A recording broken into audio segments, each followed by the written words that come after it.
공유가 되고 있나요? 화면 공유가. 제 얼굴 나오는 화면 공유가 됐습니까? 예, 그린 뉴딜 제목이 좀 약간 그 자극적이죠? 그린 뉴딜 전쟁에서. 한번 그런 차원에서 한번 얘기를 해보려고 하고요. 제가 이제 구글 앵그램으로 한번 예,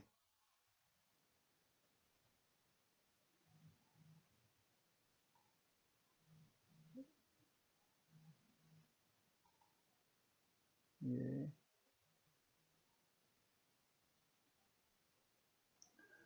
예, 계속 말씀드리겠습니다. 다시 말, 혹시 마이크가 켜져 있으면 그 마이크를 꺼주시면 고맙겠습니다. 구글 앵그램을 좀 이렇게 봤는데요. 예, 그린 뉴딜하고 이제 유럽에서는 그린 딜이라고 하고, 예, 이제 소리가 안 들리네요. 일단 이 보면 이 그린 뉴딜하고 그린 딜에 대한 어떤 그 문헌에서의 단어 출현 빈도가 급격하게 증가하고 있는 걸 2000년대 초부터 증가하고 있는 걸 확인할 수가 있습니다. 유럽에서 좀 그린 딜에 대한 것들이 나오면서 유럽이 좀 먼저 얘기가 됐다가 미국이나 이쪽에서 그린 뉴딜을 얘기하면서 이 부분이 좀 더 관심을 갖고 있는 걸 알 수가 있는 상태예요. 그래서 어쨌든 이런 앵글에 보면 전세 학자들이 상당히 그쪽에 관심을 많이 갖고 이야기를 하고 있다라고 하는 걸 알 수가 이걸 구글 트렌드를 통해 보면 2019년도에 반짝 관심이 있고 쭉 떨어졌다가 다시 이렇게 관심이 올라가고 있는 걸 알 수 있습니다. 이렇게 어떻든 이 그린 뉴딜과 또 그린 딜에 대해서 전반적으로 전 세계적 관심이 상당히 올라가고 있다라고 하는 걸 알 수가 있어요. 그래서 어, 이 부분에 대해서 전 세계적으로 그린 뉴딜에 대한 얘기도 하고 있고 우리나라에서도 그린 뉴딜의 뭐 원천을 가보면 이 뭐 노무현 대통령까지 거슬러 올라갈 수가 있죠. 그리고 그 이후에서도 그린 뉴딜에 대한 얘기가 꽤 있다가 KDI에서 전환적 뉴딜을 하면서 디지털 뉴딜, 그린 뉴딜, 그 다음에 휴먼 뉴딜을 얘기를 했었는데 그런 것도 좀 수용을 해서 한국판 뉴딜을 얘기를 했었습니다. 그래서 뭐 10대 대표가 된 뭐 디지털 뉴딜, 그린 뉴딜, 뭐 그다음에 그 이 인적 아니 이렇게 휴먼 뉴딜이나 어떤 보완책 같은 걸, 뭐 일자리 보완책 같은 것들 얘기를 한 상태고요. 그린 뉴딜과 관련된 것들만 지금 뽑아 보면 국민 생활에 밀접한 공공시설 제로 에너지와 국토해양 도시의 녹색 생태계 회복, 깨끗하고 안전한 물관리책 이렇게 했는데 여기 보시면 환경 쪽하고 에너지 쪽을 두 가지로 얘기하고 있는 걸 좀 알 수가 있어요. 근데 에너지 쪽만 본다라고 하면 뭐 에너지 관리 효율화 진흥형이라든가 신재생 에너지 이쪽에 좀 있는 상태이고요.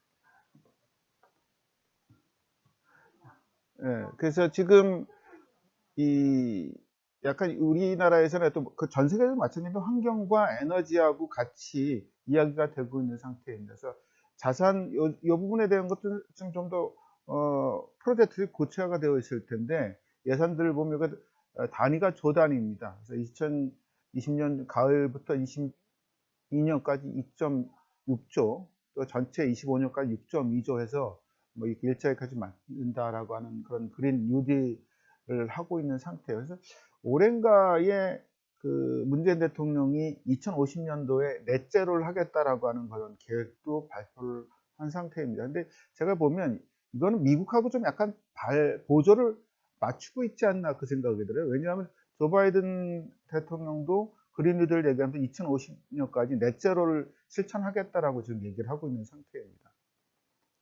그래서 이런 것들 이제 한국판 뉴딜을 이렇게 연계도를 이렇게 한번 제가 한번 예전에 그려봤었는데요. 이 연계도들을 보면 이렇게 서로 뭉쳐져 있는 것들 좀 알 수가 있고 이것이 그냥 끝나는 게 아니라 이 그린 뉴딜은 독자적으로 존재하는 게 아니라 디지털 뉴딜하고 연계돼서 진행이 되며 이것이 전반적으로 고용사회 안전망까지 같이 하고 있다라고 하는 것들을 알 수가 있어요. 근데 이게 충분하고 안정적 일자리를 만들 수 있느냐 이런 부분에 대해서는 뭐 다시 논의가 좀 필요할 수 있는데 이렇습니다. 그러니까 바이든의 그린 뉴딜 정책을 보면 2050년까지 넷제로를 달성하겠다라고 하는 그런 걸 얘기를 하고요. 또 현재 건축물이나 이런 것들 환경이나 지진이나 이런 것들에 대해서 좀 더 강건성을 갖게끔 재건축을 하겠다라고 얘기를 하는 거고 좀 전 세계적으로 지금 환경 기후 위기나 이런 부분들에서 뭐 그 파리 협약이나 이런 거 탈퇴하고 뭐 좀 이런 부분에 있어서 이것들을 전 세계적인 그런 기후 변화나 위기에 대응하기 위해서 세계하고 같이 그런 것도 선도하겠다 뭐 이런 얘기들을 하고요. 그다음에 이런 그 노동자들이나 이런 그 공동체들이 이런 그 새로운 이 그린 뉴딜을 통해서 새로운 일자리를 만들어 가지고 그런 그 자기가 민주당의 역할들을 다 하겠다 이런 크게 네 가지를 좀 얘기를 하고 있는 상태입니다. 그래서 이제 뭐 그 세부적으로 들어가면 뭐 구체화된 것도 있을 텐데 이렇게 보면 제가 봤던 거는 2050년까지 하는 것하고 그다음에 랠리 전 세계에 대해서 자기가 주도하겠다, 선도하겠다라는 얘기를 하고 있는 상태인데 그것이 우리가 좀 봐야 될 부분이 뭐냐면 전 세계 에너지 사용 현황이나 기후 위기의 속도에 대해서 우리가 좀 고민을 좀 해볼 필요가 좀 있습니다. 뭐 유럽들은 뭐 그린 뉴딜을 얘기하면서 뭐 이런 그 유사한 이야기들 뭐 그 교통망이라든가 에너지라든가 뭐 이런 얘기들 좀 하고 있는 상태입니다. 그래서 어쨌든 제가 봐도 유럽이 좀 더 빠르고요. 더더구나 이제 우리가 그 환경적 측면을 생각하면 순환 경제를 생각해야 될 텐데 유럽은 순환 경제에 대해서 상당히 오랫동안 좀 고민들을 한 상태예요. 근데 정작 우리나라의 경우에는 순환 경제 부분에 대해서 이렇게 크게 이제 그 좀 약간 덜 신경을 쓰고 있는 상태인데 이 부분에 대한 것들이 우리나라 유통산업이라든가 제조업에 상당히 큰 영향을 미칠 거라고 보여지고 있는 상태인데 거기에 대해서 이제 얼마나 빨리 우리가 대응할 거냐. 넷째로도 마찬가지로 그런 생각들을 하고 있는 상태입니다. 그리고 이제 여기까지는 이제 현황은 좀 알았어요. 아, 그렇게 진행되고 있구나. 그린 뉴딜을 하고 있구나. 뭐 사실 뭐 그 중국 같은 경우에도 사실 그 탈화석 연료 경제 시스템을 하기 위해서 상당히 많은 노력들을 하고 있고 태양광 패널 같은 것들도 많이 깔고 있고 러시아하고 한 400조 정도의 그 천연가스 공급 계약을 해서 그런 부분에서 많이 하고 있는데 이런 부분하고 좀 우리가 겹쳐서 좀 봐야 될 부분이 있습니다. 근데 우리가 하나 주목해야 될 거는 뭐냐면 지금 요게 2021년 1월 25일 날 나온 건데요. 요게 블룸버그에서 지금 이 빙하가 녹는 속도가 봤더니 그 친구가 기후 위기 우리가 여러 가지 곡선 중에서 봤을 때 최악의 상태라는 거예요. 가장 나쁜 시나리오를 좀 보여주고 있다라고 하는 그런 것들이 좀 있는 상태입니다. 그래서 지금 우리가 최악의 시나리오라고 한다면 여기 1m당 평방미터당 어느 정도 에너지를 더 받느냐라고 한 시나리오 봤을 때 이게 이제 그 최악이 되면 요 위로 올라가고요. 위로 올라가면 수면도 다 같이 올라가는 형태가 되거든요. 그래서 제가 이 부분에 대해서 약간 상당히 두려운 게 뭐냐면 그 최선 최악 시나리오를 하고 있는 상태에서 이 과거의 연구에 비해서 최근의 연구하면 최악이 더 나빠지는 걸 자꾸 보여주고 있어요. 그래서 이야기 뭐냐면 이 현재 상태 이때 연구됐던 것들이 그나마 보완된 거고 나중에 더 나쁜 시나리오 보여줄 가능성이 상당히 높다. 그러니까 우리가 인류가 감당할 수 있는 부분이 아닐 수도 있겠다라는 생각이 들고요. 이 기후위기 이제 이슈 가속화되는 부분은 식량 부족, 해안가 도시 침수, 환경 난민 증가, 열섬 현상으로 사망자 증가, 열대야 이것 때문에 사망자 증가, 국가 간 분쟁 격화 이런 것들을 볼 수가 있는데 당장 보면 기후위기로 인해서 식량 부족이 상당히 가속화될 거다. 식량 부족이 가속화되면 이런 농지 확보를 위한 기후 어떤 그 산림 파괴가 더 가속화될 거고 산림 파괴가 더 가속화되게 되면 어떤 기후 변화가 더 가속화되는 것도 있지만 팬데믹 그 코로나19와 같은 그런 팬데믹들이 빈발할 가능성도 또한 있다. 이런 얘기들을 들 수가 있습니다. 그래서 우리가 좀 두려운 것 중에 하나가 티핑 포인트거든요. 티핑 포인트라고 하는 게 일정한 수준을 넘어서면 그걸 넘어서면 이게 확 병이 넘어져서 그걸 의미하는데 지금 이 티핑 포인트가 보면 우리가 이 기후가 온도가 올라가면 어떤 일들이 벌어지냐면요. 일단 북극이나 남극의 빙하들이 녹고요. 북극이나 남극 빙하가 녹으면 이 그 지구가 흡수한 태양광 에너지가 더 많아지고 더 많아지면 그만큼 또 기후가 빨리 올라가고요. 더 안 좋은 시나리오는 그 영구 동토 지역에 어마무시한 그 메탄가스가 지금 거기 얼어 있거든요. 거기 숨어 있는데 이게 노출이 되면 이 메탄가스가 제가 알기로 이산화탄소보다는 한 30배 정도 그 온실 효과가 큰 거로 알고 있습니다. 이산화탄소, 메탄가스가 공기 중에 노출이 되면 이게 온난화가 상당히 가속화될 위험이 있는 것이죠. 우리 지구 역사상에 봤을 때 한 제가 이제 기억하는 게 5번인가 어떤 대멸종 사건이 있었는데 그중 한 번은 메탄가스의 대량 노출 때문이었어요. 그때 당시에는 이제 화산 폭발 때문에 메탄가스가 대량 노출됐었던 거였는데 우리 상당히 무서워할 만한 것이다 라고 볼 수가 있죠. 그래서 지금 이런 이 어떤 일정한 수준을 넘어서면 그러니까 메탄가스라든가 뭐 이렇게 해서 악순환이 돌아서면 돌이킬 수 없는 상황으로 갈 수 있다라고 하는 경고들이 상당히 반복적으로 등장을 하고 있어요. 그래서 지금 2030년대 안에 2030년 안에 우리가 인류가 유의미한 어떤 작업을 하지 않으면 유의미한 기후 위기라든가 이산화탄소에 대해서 유의미하게 줄이는 작업을 하지 않는다라고 하면 상당히 심각한 어떤 재앙을 낳을 수 있다라고 하는 그런 이야기들이 좀 반복적으로 들리고 있는 상태이죠. 빌 게이츠 같은 경우는 자기가 이제 그 돈을 어느 정도 벌었으니까 인류를 위한 여러 가지 목소리를 내고 있는데 2008년 신종플루가 지난 다음에 한 2010년도인가 곧 2013년도인가에 이 상당히 대규모 팬데믹을 예언하고 이게 어느 정도 실현되니까 이제는 기후 위기에 대한 어떤 그 상당히 큰 재앙이 있을 거다라는 얘기를 하고 있는 상태예요.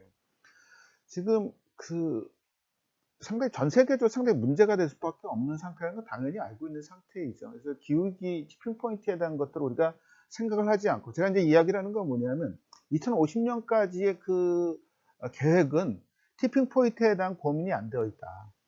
그거는 현재 상태가 이렇게 잘 지속이 되고 뭐 최악이라 잘 지속이 됐을 때 우리의 산업도 지키면서 일자리도 지키면서 기후위기에 대한 대응도 하겠다라고 하는 가장 어떤 여러 가지 변수들, 여러 가지 어떤 이해관계들을 어정쩡하게 맞춘 계획의 하나로 봐야 되지 않느냐. 현재 우리가 인류 사회가에는 뭐 한국판 디지털 그린 뉴딜이 되든 미국의 그린 뉴딜이 됐던 간에 그런 어떤 한계를 갖고 있는 게 아니냐 그런 지적을 좀 하고 싶어요. 그래서 우리 이거 미래학에서 쓰는 동물들인데 이게 이제 요즘 하나 더 추가됐죠. 그레이 리노 해가지고 코뿔소 이제 우리는 알고 있는데 성큼성큼 다가오고 있는 것들 얘기를 하는 거고 어쩔 수 없는.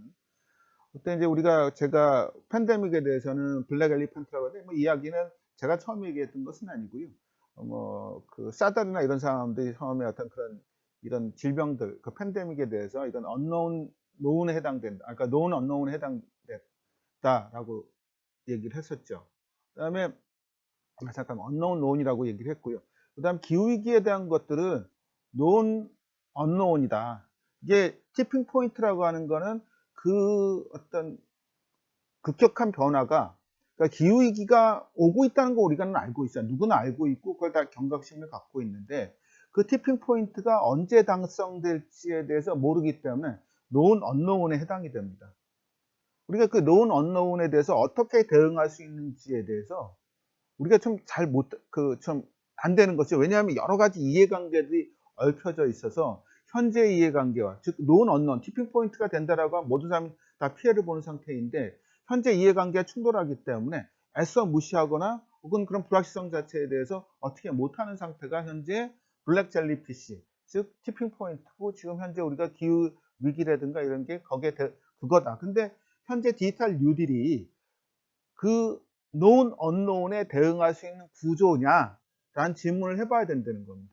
제가 봤을 때는 그렇게 보이지는 않거든요. 우리 이제 한번 전반적 추세들을 한번 보겠습니다. 이게 이제 에너지 관련된 건데, 이 검은 선이 GDP가 올라가는 거예요. 이제 전 세계 GDP인데, 이게 에너지 사용료고, 색깔이 에너지 소스인데요. 우리가 인류 사회의 어떤 총생산들이, 어떤 부가가치들이 일어나는 것들은 화석연료 기반이다. 그러니까 에너지 기반이다라고 하는 걸 알 수가 있어요. 신재생 에너지, 신재생 에너지는 제가 봐도 극히 일부예요, 아직은.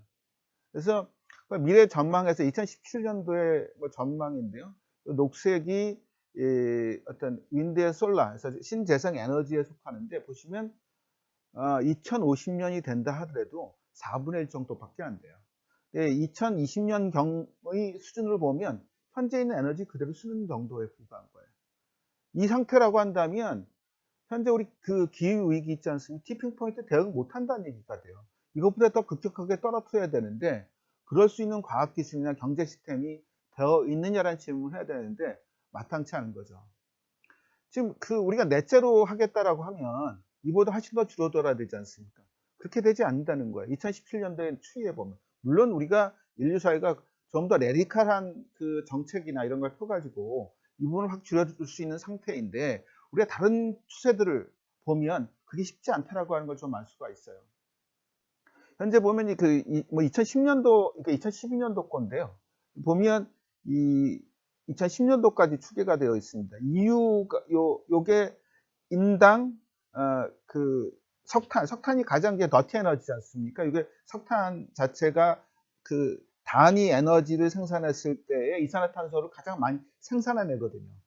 이유는 전반적으로 줄어들고 있고요. 유나이티드 스테이츠는 올라갔다 내려가는데 아시아가 급격하게 증가를 하고 있어요. 우리 아시아에서 보면 이 전 세계적인 경제 성장이 중국, 그다음에 뭐 동남아, 인도 이렇게 봤을 때 이네들의 석탄 사용량은 계속적으로 증가할 수밖에 없는 상태예요. 그래서 우리가 중국만 좀 따라 놓고 본다면 중국이 2015년경에 이 정도의 석탄 사용량이에요. 얘네들도 상당히 급격하게 좀 에너지에 대한 어떤 그런 정책들을 변화시키려고 하는데 2040년도가 된다 하더라도 그 수준 자체 변화가 미미해요. 다른 에너지량이 에너지 소스가 늘어나서 수요를 좀 맞출 따름인데 이야기 뭐냐면 그렇게 긍정적이지 않다는 거예요. 우리가 또 하나 봐야 되는 게 한국 사회는 어떠냐. 그러니까 전기 생산만 봤는데 한국 사회도 43.1%를 이런 석탄을 떼서 하고 있는 상태예요. 뭐 이 부분은 한국 사회는 계속 줄어들겠죠. 누클리어는 아마 제가 볼 때 정체가 될 텐데 한국 사회 같은 경우는 이미 상당히 발달되어 있는 기 때문에 에너지 집약적 산업에서 벗어나야 되기 때문에 저는 이 부분이 좀 정체되고 줄어들 수 있는 상태인데 이건 전기만이지 않습니까? 다른 에너지까지 생각한다라고 했을 때 한국 사회가 과연 이런 거에 적응하고 있고 탈화석 연료 경제로 갈 수가 있고 좀 티핑 포인트가 되는 사회가 됐을 때 견뎌낼 수 있느냐라고 하는 측면에서 보면 좀 더 비판적으로 볼 여지가 있다라고 생각이 돼요. 우리가 또 이 도시화를 생각을 해야 되는데요. 이게 루럴 지역의 인당 에너지 소비량이고요. 이게 도시 지역의 인당 에너지 소비량이에요. 이게 좀 우리가 기대하는 건 도시화가 진행이 되면 이 도시화 인당 에너지 소비량이 루럴 지역보다 좀 줄어들면 좋겠는데 그렇지 않다는 거죠. 지금 도시화는 계속해서 진행되고 있는 상태예요. 이야기 뭐냐면 지금 전 세계 이 도시화 진행되고 있다라고 하는 부분이 우리 선진국 얘기 아니 제3세계가 그렇게 되고 있는 상태이기 때문에 제3세계에서의 어떤 에너지 소비량이 상당히 증가할 가능성이 있고 그 얘기는 전 세계적으로 에너지 수요량, 에너지 소비량, 석탄 소비량이 줄어들지 않을 거라는 얘기예요. 우리가 기대한 것과는 거꾸로 갈 가능성이 높다라고 하는 것이죠. 뭐 우리나라나 뭐 미국이나 이런 쪽에서 넷째로 한다고 이게 해결되지 않는 문제라고 하는 거 우리가 알 수가 있습니다. 그리고 또 하나 봐야 되는 게 뭐냐면 각국의 그렇습니다. 지금 잘 들리시나요? 이 경제 성장률을 보시면 지금 인도, 동남아, 아프리카 지역의 경제 성장이 2050년도까지, 2030, 2050년도까지 급격하게 증가를 해요. 이야기 뭐냐면 이네 쪽에서 이 지역에서의 에너지 소비가 어마무시하게 증가할 것이고 이네들이 고가의 어떤 천연가스를 쓰지 못하고 가장 싼 더티 에너지인 석탄 소비가 늘어갈 가능성이 상당히 높다는 얘기가 돼요.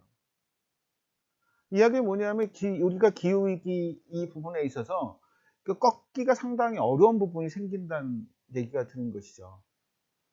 그래서 뭐 에너지 테크놀로지 그런 것도 이에 어떤 대안 기술들이 그만 유망하냐라는 질문을 해야 되는데 핵융합 발전 언제 가능할까라고 하는 질문들이 꽤 있죠. 우리나라에서 열심히 하고 뭐 EU 쪽하고 연계시켜서 열심히 하고 있고 중국도 남대 하고 있다라고 하고 있습니다. 뭐 MIT 테크놀로지 리뷰 쪽에 어떤 글 봤었는데 2040년대에 핵융합 발전이 상용화가 가능할 거라는 전망이 있어요. 근데 제가 핵융합 발전에 대해서 처음 들었던 건 1981년에 처음 들었어요. 제가 고등학교 처음 가서. 근데 아직까지 이런 상태이죠. 그래서 혹자의 경우 상당히 부정적인 견해도 꽤 있습니다. 빨리 안 될 거다. 또 소형 원자력 발전이 대안이 될까? 뭐 이것도 제가 봤을 때 어느 정도 대안이 될 텐데 그것이 우리가 인류 사회에게 모두 필요한 에너지를 이런 소형 원자력 발전으로 할 수 있을까? 이 부분에 대한 건 잘 모르겠어요.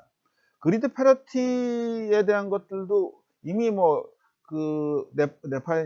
칠레 지역이나 쪽에서는 이미 그리드 패러티가 달성이 됐는데 그것이 한국 사회는 어떻게 될 거냐 이런 부분도 좀 있겠죠.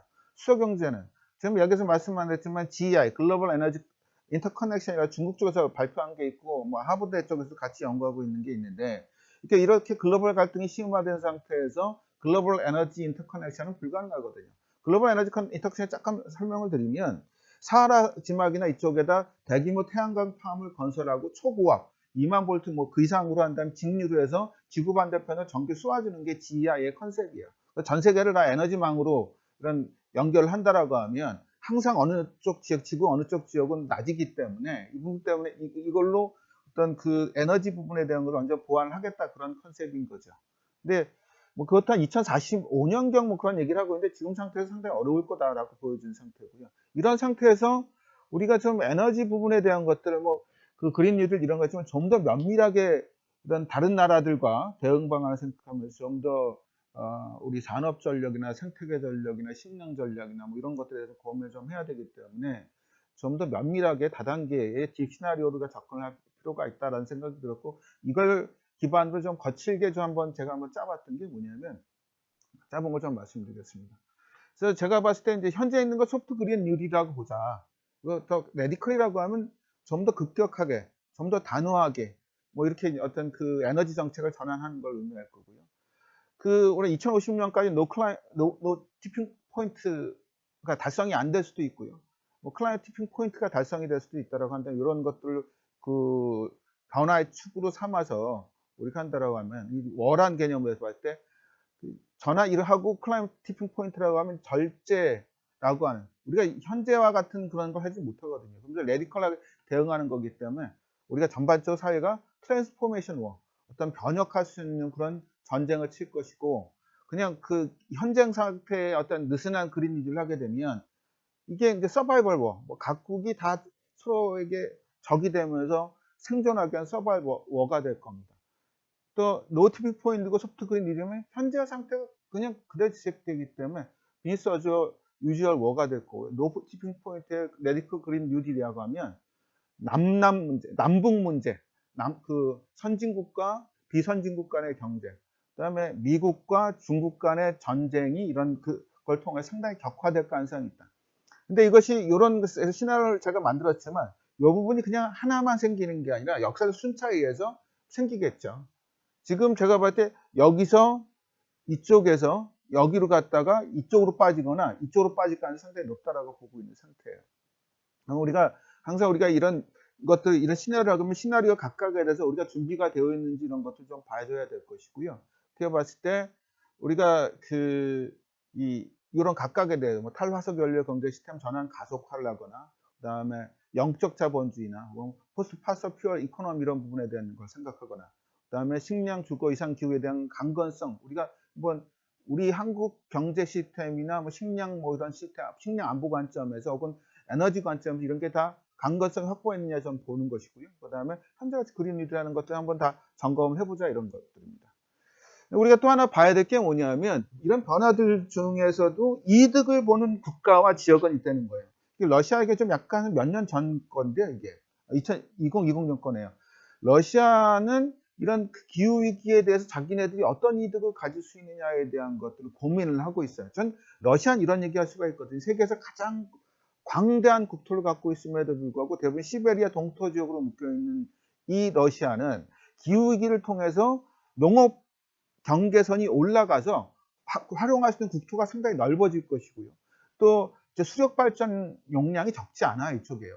그 잠재 역량이. 그 다음에 뭐 천연가스 이런 부분도 있어서 러시아가 다시 한번 부흥할 수 있다. 혹은 캐나다가 다시 뭐 더 커질 수 있다는 고민들을 할 수가 있는데 이런 부분을 우리가 한번 전략적 대안으로 신북방 전략과 연계시켜서 고민할 필요가 있다. 그래서 제가 이제 이런 그린 뉴딜과 관련돼서 이거 끝났습니다.